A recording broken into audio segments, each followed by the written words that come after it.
Hey guys, so I need to tell you something, and I really wish I was making this up. In the 1890s, you could walk into a perfectly ordinary American drugstore, flip open a Sears and Roebuck catalogue, and order yourself a box of arsenic wafers. Not rat poison, not weed killer. These were beauty products. Little white chalk tablets, delicately packaged, with instructions to nibble them like after-dinner mints. The box promised you a deliciously clear complexion, free from freckles and blemishes and all manner of vulgar redness. And women bought them by the thousands. Now, you might think, surely people knew arsenic was dangerous, and the answer is yes. Yes, they absolutely did. They had been using it to murder each other for centuries.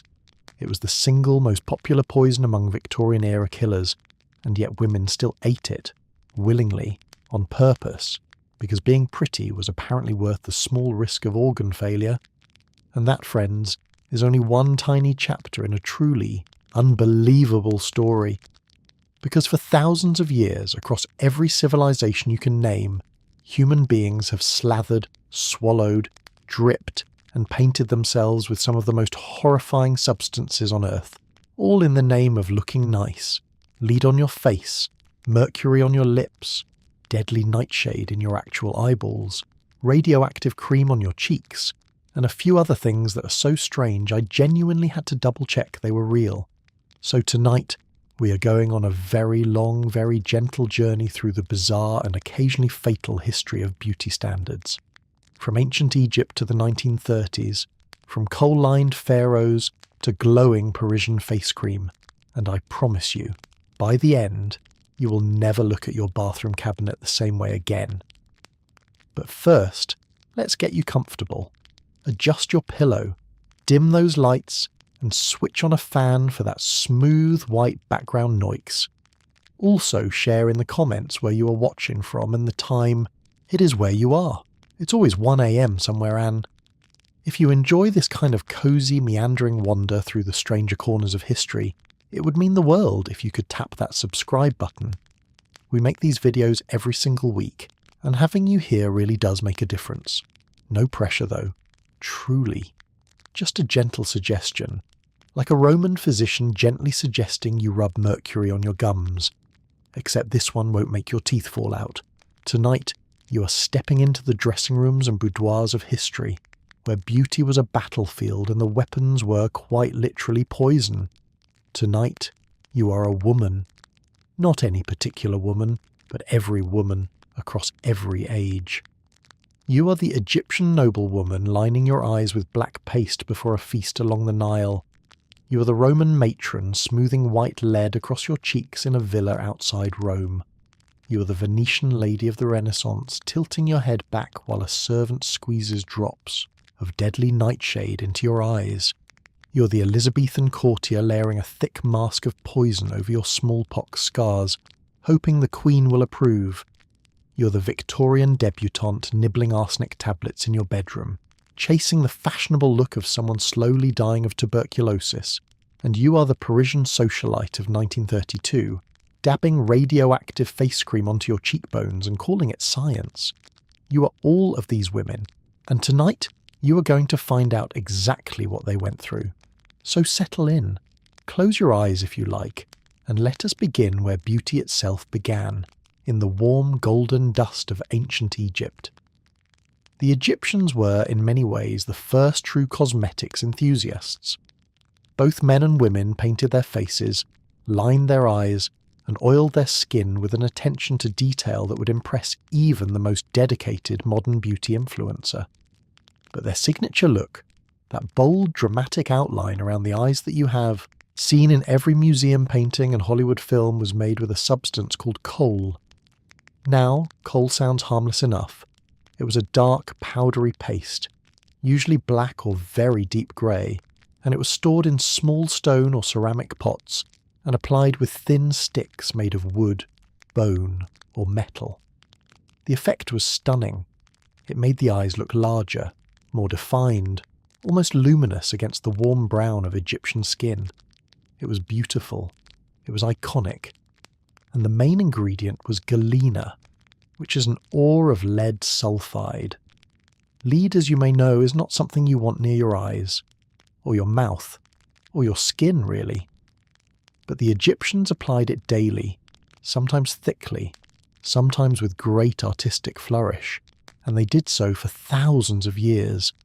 They believed it protected the eyes from the harsh glare of the desert sun, and there is some evidence that the lead compounds may have actually stimulated the immune system around the eyes, offering some protection against infection. So, in a strange, roundabout, slightly terrifying way, the poison may have been doing them some good.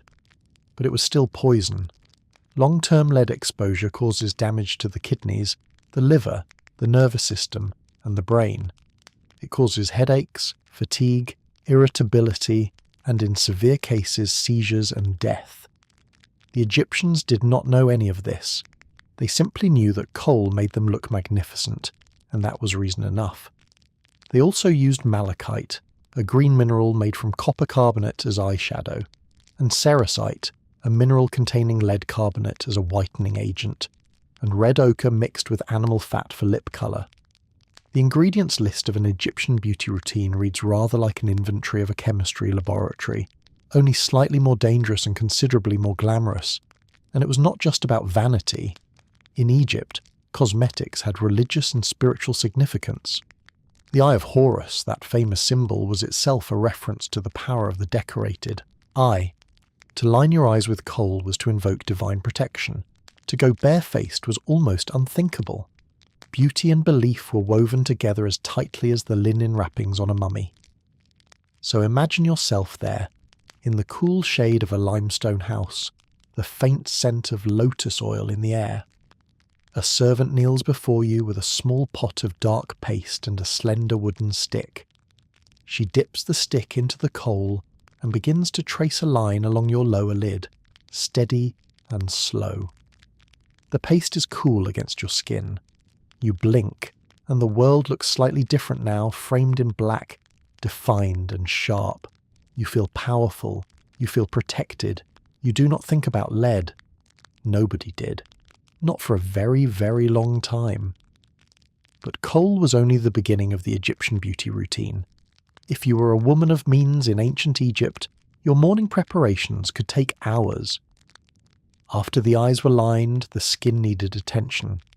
Egyptian women prized smooth, hairless bodies, and to achieve this, they used a depilatory paste made from crushed bird bones, oil, sycamore juice, and cucumber, which was heated and spread across the skin like a primitive wax. It was effective, though not exactly pleasant. Other recipes called for bat blood or donkey liver, mixed with oil and rubbed vigorously into the skin. Whether these actually worked is anyone's guess. But the effort was considered essential. Then came the moisturiser. Egypt's dry desert climate was brutal on the skin, and women applied thick creams made from animal fats mixed with fragrant oils, castor oil, sesame oil, moringa oil, to keep their skin supple. Cleopatra, or at least the legend of her, was said to bathe in donkey milk to soften and whiten her complexion. It took the milk of 700 donkeys to fill her bath, according to the Roman historian Pliny the Elder, which suggests either extraordinary wealth or extraordinary exaggeration, or possibly both. Hair was equally important. Egyptian women dyed their hair with henna, which was relatively harmless, but also with preparations containing lead, sulphur and animal fats. Grey hair was treated with a mixture of oil and the blood of a black ox. Baldness, which affected both men and women, was addressed with remedies involving hedgehog quills burned in oil or the fat of a hippopotamus. The Egyptians were nothing if not creative, and all of this, every cream and paste and powder and oil, was applied in front of polished copper or bronze mirrors in rooms that smelled of myrrh and frankincense and lotus blossom. Beauty in ancient Egypt was a ritual as elaborate and sacred as any temple ceremony. It was devotion, expressed through coal and copper and lead. If the Egyptians were the pioneers of cosmetics, the Romans were the ones who turned it into an industry. Roman women, particularly those of wealth and status, had access to an extraordinary range of beauty products. Creams, powders, perfumes, hair dyes, and face paints filled, their dressing tables and the pursuit of beauty was taken with an almost religious seriousness. The ideal Roman complexion was pale, very pale, almost unnervingly pale, like moonlight on marble. A fair face signalled that you were wealthy enough to stay indoors while others laboured under the sun. It meant leisure, comfort, and social superiority. And to achieve this look, Roman women reached for a substance called cerussa, which was white lead. White lead had been used in paints and pigments for centuries, but the Romans elevated it to a cosmetic staple. Women would mix cerussa with water or vinegar to create a thick white paste, and then smooth it across their faces, necks, and sometimes their arms. The effect was dramatic. The skin appeared porcelain smooth, almost glowing, as though lit from within. It hid blemishes, scars, and the natural irregularities of the complexion. It looked, by the standards of the time, absolutely exquisite. And then slowly it began to destroy them. The lead soaked through the skin and into the bloodstream. Over weeks and months of daily use it accumulated in the body, settling into the bones and organs. The symptoms came gradually. First, the skin itself began to suffer. It turned grey and dry. It cracked and peeled. Blemishes appeared where none had been before, and so, naturally, women applied more lead to cover the damage caused by the lead. A vicious, quiet cycle that could go on for years. Beyond the skin, the lead attacked the nervous system. It caused headaches, confusion, trembling hands, and muscle weakness. It damaged the kidneys and the liver. It caused infertility, miscarriages, and birth defects. And in the worst cases, after years of faithful use, it simply killed. But the Romans did not stop. They could not stop. The beauty standard was too powerful, the social pressure too immense. A woman who appeared at a banquet with an imperfect complexion might as well have not appeared at all. And so the white lead stayed, on the dressing table, and the pale faces kept appearing at dinner parties across the empire, each one a little more poisoned than the last. They also had a fondness for rouge. To add colour to those ghostly white cheeks, women used red lead, which was, if anything, even more toxic than the white variety. And for that healthy, rosy glow on the lips, they turned to vermilion, a pigment made from cinnabar, which is a form of mercury. Mercury, as you may imagine, is not something you want on your lips. It is absorbed through the skin and mucous membranes with alarming efficiency, and chronic exposure leads to tremors, mood changes, memory loss, kidney damage, and a slow, painful decline. Some Roman women also used crocodile dung as a face pack. Yes, actual crocodile excrement, mixed with earth and water, applied to the skin and left to dry. The reasoning behind this one has been lost to history, though it is possible the ammonia in the dung acted as a mild skin lightener. Whether it worked is debatable. Whether it smelled delightful is not.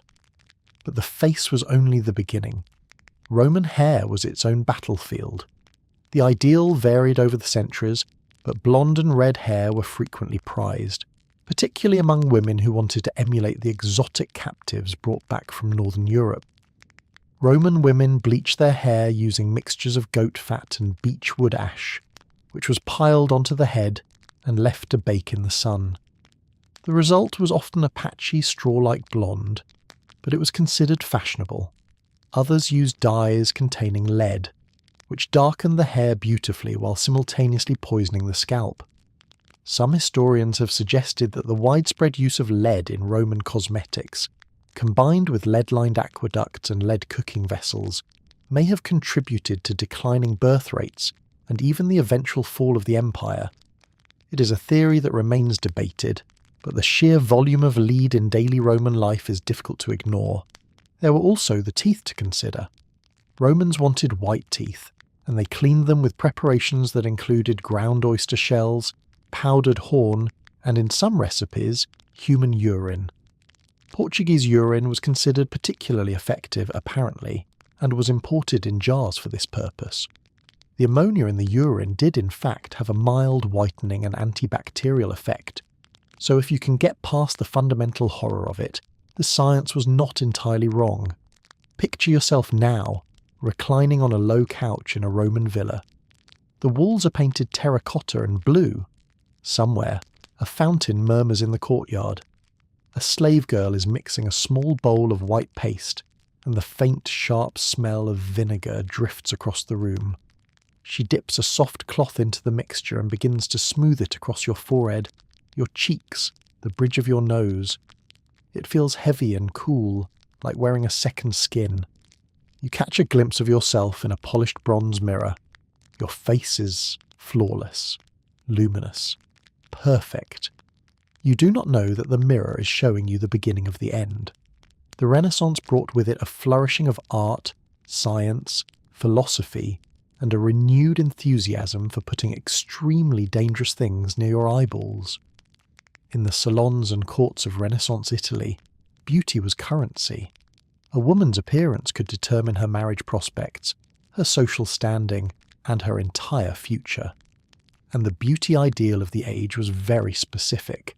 You needed pale, luminous skin, you needed rosy cheeks, you needed full red lips, and above all you needed large, dark, liquid eyes with wide, dilated pupils. Now, wide pupils are something the body produces naturally in dim light, or when you are particularly interested in something, or when you're falling in love. They make the eyes appear deeper, softer, more inviting. And Italian women of the Renaissance wanted that look all the time, in every light, at every occasion. So they reach for a plant called a troppa belladonna, deadly nightshade. The name itself tells the story. Belladonna is Italian for beautiful woman, and it earned that name precisely because of this cosmetic use. Women would prepare a tincture from the berries of the plant and squeeze the drops directly into their eyes. The active compound, atropine, would block the muscles that constrict the pupil, causing them to dilate wide and stay that way for hours. The effect was striking. The eyes appeared enormous, dark, almost hypnotic. Poets compared them to deep pools or midnight skies. Painters captured the look on canvas after canvas. It was considered the very height of feminine allure. The side effects, however, were less romantic. Belladonna drops caused blurred vision, sometimes severely. Women who used them regularly could barely see across a room, let alone read or do needlework.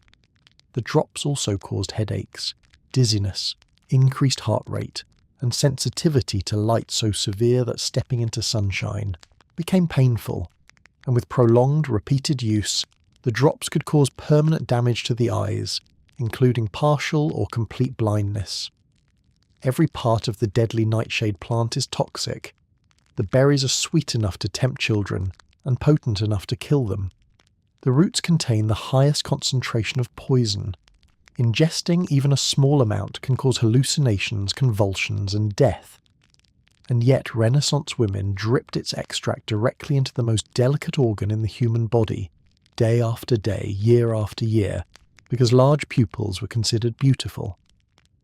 There is a painting by the Renaissance master Titian, called Woman with a Mirror, that hangs in the Louvre. It shows a young Venetian woman, soft-faced and lovely, gazing at her reflection. Her pupils are wide and dark and luminous.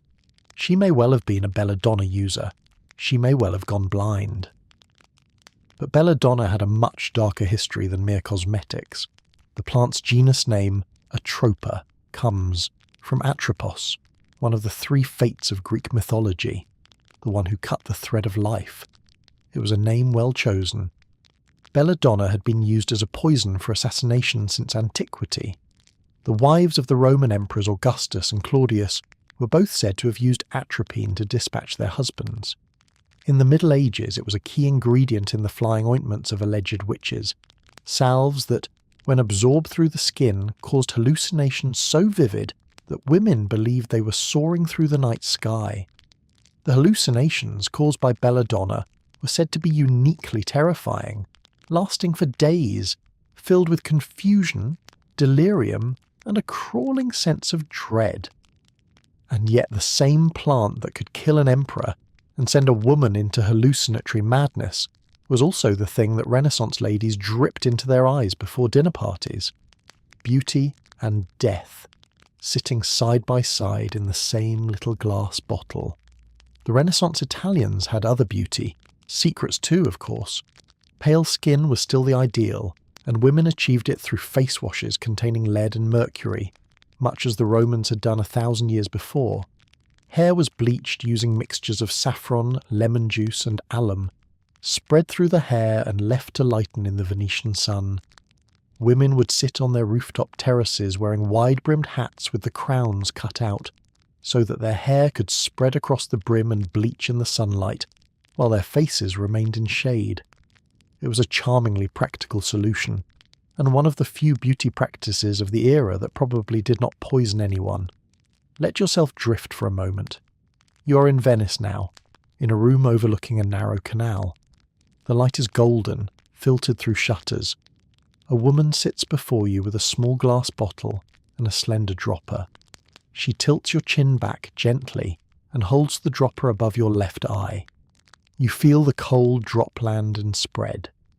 Your vision blurs softly, the edges of the room going hazy like watercolour left in the rain. You blink. The world swims. But when you look in the mirror, your eyes are extraordinary, dark and vast and shimmering. You cannot quite see the mirror clearly, but you know you are beautiful. That is enough. Of all the eras in the long, strange history of deadly beauty, the Elizabethan age may be the most dramatic, and at the centre of it all stood one woman, Queen Elizabeth I. Elizabeth came to the throne in 1558, a red-headed, sharp-witted, fiercely intelligent young queen. She was considered attractive in her youth, with fair skin, bright eyes, and that famous red-gold hair. But in 1562, just 4 years into her reign, Elizabeth contracted smallpox. She survived, but the disease left scars across her face, pitted marks that were impossible to hide. For a queen whose power depended in part on the image of beauty, youth and divine favour, this was a catastrophe, and so Elizabeth turned to Venetian ceruse. Venetian ceruse was the prestige foundation of its day. It was made by dissolving white lead in vinegar, and the result was a thick, opaque, creamy white paste that could be applied to the face and neck to create a porcelain-smooth complexion. It was expensive, it was fashionable, and it was extraordinarily toxic. Elizabeth used it liberally. Her ladies-in-waiting would apply the ceruse in careful layers, building up a mask that covered her scars and gave her that coveted moon-white look. It was said that as she aged, the layers grew thicker and thicker, until the ceruse was reportedly applied nearly an inch deep. She would wear this mask for days at a time, sometimes a full week before having it removed. The removal process was its own kind of horror. The ceruse was scraped and washed away using a mixture that typically contained rosewater, lemon juice, eggshells, alum, honey, and, in many recipes, mercury. So the process of cleaning off one, poison involved applying another. Over the years, the lead did what lead does. It ate into Elizabeth's skin, turning it grey and wrinkled beneath the white paint. It caused her hair to fall out, which may have contributed to her famous reliance on wigs. It damaged her teeth, which reportedly turned black, and it poisoned her from the inside slowly, steadily, without mercy. Historians believe the lead may have contributed to her mood swings, her bouts of depression, and her mental confusion in her later years. But Elizabeth was not alone. Every fashionable woman at court followed her example, because to look different from the Queen was a social death sentence. They all wore the white mask, they all suffered the consequences, and some of them died for it. The most famous case was Maria Gunning, the Countess of Coventry, widely celebrated as one of the most beautiful women in 18th century England. Maria was so stunning that King George II once assigned her a military escort because she was mobbed by adoring crowds in Hyde Park. She adopted the use of Venetian ceruse during her honeymoon in Paris and never stopped. Her husband, the Earl of Coventry, reportedly tried to wipe the ceruse from her face in public, so alarmed was he by her dependence on it. But Maria continued. The lead ate her skin, She applied more to cover the damage, and in 1760, at the age of just 27, she died. The public called it death by vanity, and on their lips that famous red colour that completed the look. That was cinnabar, a rouge made from mercury. So while the lead was slowly destroying them from the outside, the mercury was working its way in through their mouths. There were other Elizabethan beauty tricks worth mentioning, if only because they hover somewhere between ingenious and deeply unsettling. Women who had scars from smallpox, and there were many, would conceal them not only with ceruse but also with tiny patches of silk or velvet cut into shapes, stars, moons, hearts, little crescents, and glued to the face. These beauty patches, as they were called, became fashionable in their own right, and their placement on the face was said to send coded messages. A patch near the mouth signalled flirtatiousness. One beside the eye suggested passion. One on the forehead indicated dignity. The patches were charming, harmless, and arguably the only non-toxic element of the entire Elizabethan beauty routine. Eyebrows, meanwhile, were supposed to be thin, arched and set high on the forehead. A broad, smooth forehead was considered a sign of intelligence and noble bearing, and women plucked their hairlines back, sometimes by several inches, to achieve this look. Some even removed their eyebrows entirely, creating that smooth, egg-like expanse of forehead that stares out from so many portraits of the era. It looked otherworldly. It was supposed to. And hair? The ideal was red gold, like Elizabeth's own. Women who were not, naturally blessed with Tudor red locks, dyed their hair using concoctions of saffron, cumin seed, and, in some particularly adventurous recipes, urine. The dyes were spread through the hair and left to set, sometimes for hours, in the hope of achieving that warm, coppery tone. The results were mixed. The smell was not. Imagine the quiet of an Elizabethan bedchamber. The candles are low. A lady-in-waiting dips a soft linen cloth into a small pot of thick white paste. She begins to smooth it across the Queen's face, slowly, carefully, building the mask layer by layer. The paste smells faintly of vinegar. It is heavy on the skin. It settles into every line and pore, filling them, concealing them, creating a surface as smooth and white as fresh snow. The Queen does not speak. She holds perfectly still. She knows that if she smiles, the mask will crack. She has not smiled in a very long time. If the Elizabethans killed themselves slowly with lead, the Victorians turned deadly beauty into something approaching an art form. It was during the long reign of Queen Victoria that beauty standards became entangled with disease, and women began, quite deliberately, to make themselves look as though they were dying. The disease in question was tuberculosis, also known as consumption. It was one of the great killers of the 19th century, ravaging populations across Europe and America with terrifying efficiency. And yet, in the strange logic of Victorian society, the symptoms of tuberculosis became fashionable. You see, consumption did something peculiar to its victims. It made them very thin. It turned their skin pale and almost translucent. It flushed their cheeks with a feverish, delicate pink. It gave them bright, watery eyes and an air of fragile, ethereal beauty, like something about to dissolve into light. And the Victorians looked at women dying of tuberculosis and thought, that is what beauty looks like. This was called consumptive chic, and it was as deeply strange as it sounds. Women who were perfectly healthy began to pursue the look of the dying. They cinched their waists with corsets until they could barely breathe, aiming for that thin, wasted silhouette. They avoided the sun and stayed indoors until their skin was as pale as paper. They pinched their cheeks and bit their lips for that feverish flush. And when all of that was not enough, they reached for something stronger. Arsenic.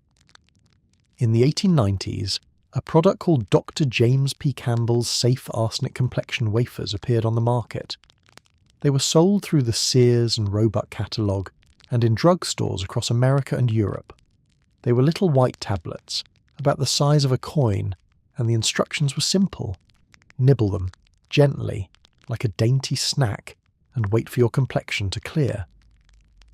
The arsenic worked, at first, by destroying red blood cells. This made the skin paler, which was the desired effect. It also made the skin appear smoother in the short term, as the poison caused capillaries near the surface to constrict. Women who took the wafers did, initially, look paler and more luminous, and then the arsenic did what arsenic does. It caused dark spots on the hands and feet. It caused hair loss. It caused skin lesions and rashes. It caused nausea, abdominal pain, and nerve damage. It damaged the kidneys and the liver, and in women who took the wafers regularly, over months and years, it caused a slow, agonizing death.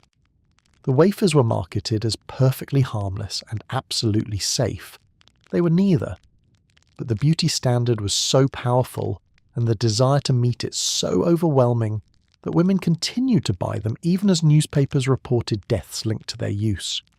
Meanwhile, other Victorian women were pursuing beauty through different poisons. Belladonna drops were still popular for dilating the pupils. Ammonia was recommended as a face wash. A mixture of opium, ammonia and mercury was suggested as a nightly skin treatment in popular beauty manuals of the time, including a publication called The Ugly Girl Papers, which offered advice on how ordinary women could make themselves presentable. The tips included washing your face with ammonia, applying mercury compounds to your eyelids to encourage eyelash growth, and coating your skin with white lead paint. The eyelash obsession deserves its own moment, because the lengths Victorian women went to for long lashes were truly remarkable.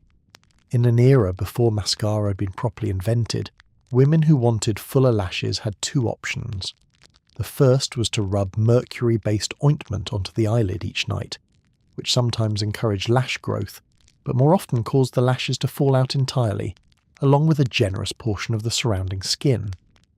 The second option was early eyelash extensions, a procedure that involved washing the eyelids with cocaine as an anaesthetic, then using a needle to thread individual human hairs plucked from your own head through the delicate skin of the eyelid, one hair at a time, with a sewing needle.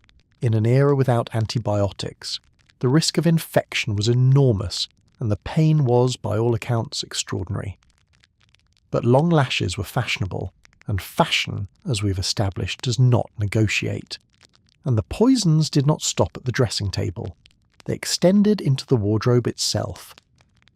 In the mid-19th century, the most fashionable colour for dresses was a vivid emerald green, achieved using a dye that contained large quantities of arsenic. These green gowns were stunning, luminous, the envy of every ballroom they entered. They were also slowly poisoning the women who wore them.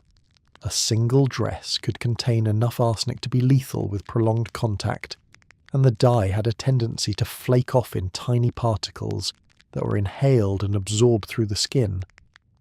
Women who wore arsenic green dresses regularly reported skin rashes, nausea, and fainting spells. Some developed sores on their arms and necks where the fabric touched their skin. The factory workers who manufactured the dye suffered even worse, with some dying outright from arsenic exposure. Even the wallpaper in Victorian homes was dangerous. William Morris, the famous designer, produced some of the most beautiful wallpapers of the era, many of them printed with arsenic-based green pigments. Women slept in rooms lined with gently poisonous walls, dressed in gently poisonous gowns, and nibbled gently poisonous wafers in front of gently poisonous mirrors. The entire Victorian domestic environment was, in retrospect, a kind of low-level, hazardous waste site with lovely curtains. And then there were the corsets. Victorian corsets were designed to compress the waist into an hourglass shape, and women laced them so tightly that the average corseted waist measured approximately 22 inches, about 10 inches smaller than the modern average. The compression pushed the diaphragm upward, squeezed the liver, displaced the stomach and intestines, and deformed the rib cage over years of use. Women fainted regularly. They had difficulty breathing, eating, and in some cases, simply existing. Skeletal remains from the Victorian era show rib cages that have been visibly warped and compressed by years of tight lacing. Was it deadly? Probably not on its own, at least not usually. but combined with the arsenic wafers, the lead face paint, the mercury lip tint and the ammonia face wash, the corset was simply one more layer of suffering in a culture that demanded beauty at any cost. Close your eyes now and imagine a Victorian bedroom. The wallpaper is green, coloured with arsenic-laced dye, though no one knows that yet. On the dressing table sits a row of small bottles and pots. One contains a white cream flecked with lead. Another holds a tincture of belladonna. A third contains a small box of white wafers, neatly stacked, each one laced with just enough arsenic to slowly, quietly, imperceptibly kill. A woman sits before the mirror. She reaches for a wafer and places it on her tongue. It dissolves, chalky and faintly bitter. She looks at her reflection and wonders if she's beautiful yet. She will try again tomorrow. If the Victorians chased beauty through the medicine cabinet, the early 20th century chased it through the laboratory. The dawn of the new century brought with it a dizzying faith in science and technology. And one substance in particular captured the public imagination like nothing before or since: radium. Radium was discovered in 1898 by Marie and Pierre Curie, and from the very beginning it was treated as something almost magical. It glowed in the dark. It seemed to radiate energy without ever running out. It was mysterious, powerful, and new, and within a few years it was being put into absolutely everything: radium water, radium toothpaste, radium bath salts, radium chocolate, radium suppositories, and, inevitably, radium beauty cream. In 1932, a French pharmacist named Alexis Moussaly launched a cosmetics line called Thoradia. The products, which included face cream, powder, lipstick and toothpaste, all contained genuine radium bromide and thorium chloride. The packaging was elegant Art Deco, featuring the image of a luminous blonde woman bathed in an otherworldly glow. The tagline promised radium at the service of beauty. It was marketed as the scientific method of beauty, the cutting edge of modern skincare. Women paid premium prices to rub radioactive material onto their faces. They believed it would give them a glow, and in a sense, it did. Just not the kind they were hoping for. Radium is intensely radioactive. When absorbed into the body, it settles into the bones, where it continues to emit radiation for years. It causes anemia. It causes bone decay. It causes the jaw to literally crumble and fall apart, a condition so horrifying that it earned its own name, radium jaw, and it causes cancer, multiple forms of cancer in the bones, the blood, and the organs. The most famous victims of radium exposure were not beauty consumers but factory workers. The Radium Girls, young women employed in American watch factories during the 1920s, who painted watch dials with radium-laced luminous paint. They were told to shape the tips of their brushes by licking them, and in doing so, they ingested radium with every stroke. Many of them were teenagers and young women in their 20s, and they thought the work was glamorous. They would paint radium onto their fingernails and dab it on their teeth before going out dancing, so they would glow in the dark. Their friends called them the Ghost Girls, and then they started dying. Their bones crumbled, their jaws dissolved, their teeth fell out in clumps. Some of them broke bones simply by walking across a room. The radium had settled into their skeletons and was eating them from within. When doctors finally began to investigate, they found that the women's bodies were so thoroughly irradiated that their bones could expose photographic film in a darkened room. They were, quite literally, glowing. The Radium Girls fought back. They sued their employers, and their case became one of the most important worker safety lawsuits in American history. It led to new regulations on workplace safety and the right of workers to sue for damages caused by occupational hazards. But for the women themselves, the victory came too late. Many had already died. Others were permanently disabled, their bodies destroyed by a substance the world had told them was perfectly safe. But the cosmetics industry was slow to respond. Though radio products continued to be sold even after Marie Curie's death from aplastic anemia in 1934, The French government banned radioactive cosmetics in 1937, but the Thoradia brand simply removed the radioactive ingredients and continued operating under the same name until 1962. Across the Atlantic, American women were flocking to radium spas, where they soaked in radioactive water and enjoyed radium mud facials, believing the radiation would rejuvenate their skin and restore their youth. One popular product, called Radithor, was essentially radium dissolved in water, sold as a health tonic. Its most famous customer was a wealthy American socialite and athlete named Eben Byers, who drank nearly 1,400 bottles of Radithor over several years. When he died in 1932, his bones were riddled with holes and his jaw had essentially disintegrated. The early 20th century was, in many ways, the most dangerous era of all for beauty. Not because the poisons were stronger, but because they came wrapped in the authority of science. Women were not following folk remedies or ancient traditions. They were buying products that claimed to be modern, tested and safe. They trusted the labels. They trusted the pharmacists. They trusted the glowing woman on the box, and the glowing woman on the box was, quite literally, glowing with radiation. Let yourself sink a little deeper now. The stories are gentler from here. The worst of it is behind you. Imagine yourself in a quiet room, the lights soft and low, the sheets cool beneath you. The strange and terrible history of beauty is fading now, like a photograph left in the sun. The faces of all those women, from ancient Egypt to 1930s Paris, are growing soft and indistinct, their stories settling into the comfortable haze of things that happened long, long ago.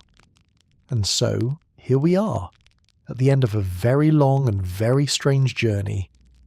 We have wandered through 5,000 years of beauty standards, from coal-lined Egyptian eyes to radioactive French face cream.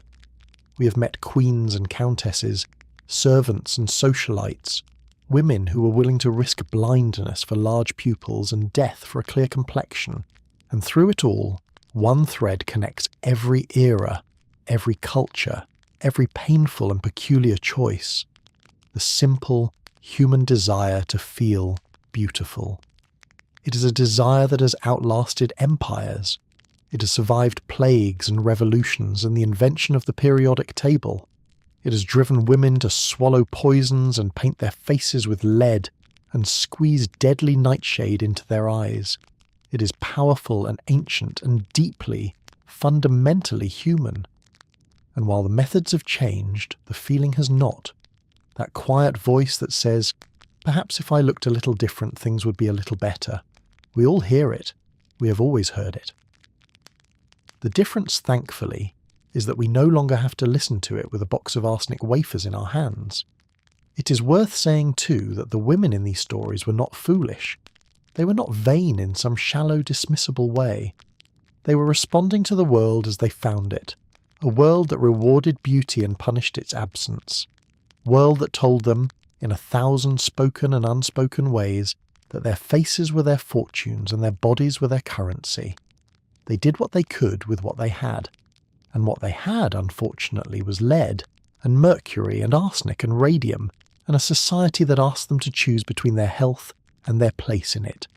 So tonight, as you lie here in the quiet dark, think kindly of them. Think of the Egyptian woman with her coal-lined eyes, gazing across the Nile in the amber light of evening.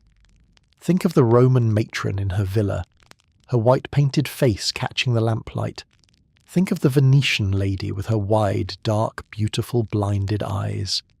Think of the queen beneath her mask, and the countess who died for hers, and the Victorian girl nibbling her little white wafer, hoping it would be enough. They were all just trying to be seen. They were all just trying to be enough. And they were. They always were. Thank you for spending this evening with me. I hope you're feeling warm and heavy and wonderfully close to sleep. If you enjoyed this wander through history, perhaps leave a like, or share it with a friend who might enjoy falling asleep to stories of radioactive face cream. And if you want more gentle, strange and cozy history, the subscribe button is right there. No pressure, only warmth. Good night, sleep well, and do check the ingredients on your moisturiser in the morning. just in case.